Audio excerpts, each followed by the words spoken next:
இந்த சமூகத்துல எது எது சரி பரவாயில்ல வாய மூடி நம்ம போனோம்னு சொல்லிக்கிட்டே வளர்த்தாங்களோ அதெல்லாம் எதுக்கு கேள்வி கேளு அப்படின்னு நமக்கு நம்ம அப்பா யோசிக்கல, நம்ம தாத்தா பாட்டி யோசிக்கல. ஏன்னா அவங்க எல்லாமே அதுல மூடி போய் வாழ்ந்து கொண்டிருந்தாங்க. அதை மாற்றி ஒருத்தர் கேள்வி கேளு, உன்னுடைய வாழ்க்கையை நீ மாற்றிக்கொள்ள முடியும் அப்படின்னு சொன்னது தந்தை பெரியார் அவர். பாலியல் பலாத்காரம் பற்றி கேட்கிறேன். நான் ஒன்னே ஒன்று கேட்கிறேன், உங்க வீட்டில் நம்மளை வளர்க்குறாங்க, எல்லாரையும் சேர்த்து தான் சொல்றேன். என்ன சொல்லி வளர்க்குறாங்க? 6 மணிக்கு வீட்டுக்கு வந்து, ஏன்னா இருட்டில் வெளியில போனீங்கன்னா ஏதாவது தப்பா நடக்கலாம். இந்த ட்ரெஸ்ஸை போட்டுட்டு வெளியில போகாத. 4 பசங்க கமெண்ட் அடிப்பாங்க, தப்பா பேசுவாங்க, தப்பா நடந்துக்கலாம். சொல்றாங்களா?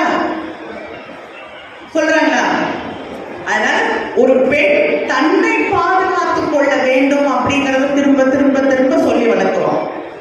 ஏதாவது ஒரு வீட்டிலேயாவது ஒரு பெண்ணை நீ மரியாதையாக நடத்த வேண்டும் சொல்லி வளர்க்கிறோமா? கூட அவங்க அண்ணன் தம்பி அப்பா எல்லாம் இருப்பாங்க இல்லையா? ஒரு பொண்ணை பார்த்தா அவ ட்ரெஸ் அவ இஷ்டம், அவ 12 மணிக்கு நிற்கிறான்னா அவ இஷ்டம், நீ ஏன் கமெண்ட் அடிக்கிற? அது தப்பு.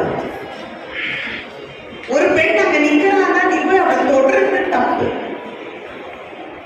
ஒரு பெண்ணுடைய உடலுக்கான உரிமை அவளுக்கு மட்டும்தான் இருக்கு. அவ இல்லைன்னு சொல்லும் பொழுது அவளை தொடர்றது தப்பு, குற்றம் அப்படின்னு சொல்லி எத்தனை பேர் வீட்டில் வளர்க்கிறோம் இல்லையா?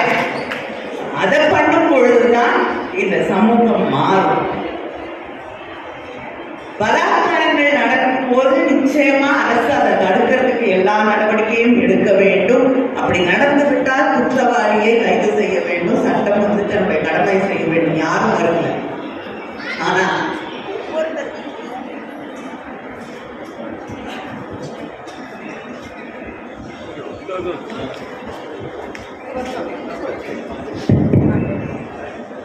ஆனா ஒவ்வொருத்தர் வீட்லயும் வந்து அரசாங்கம் பார்க்க முடியாது. நான் ஒரே ஒரு எக்ஸாம்பிள் என்ன சொல்லணும்னா, ஒரு திருமணத்துக்குள்ளேயே பெண்கள் பலாத்காரம் செய்யப்படுகிறார்கள் இல்லையா?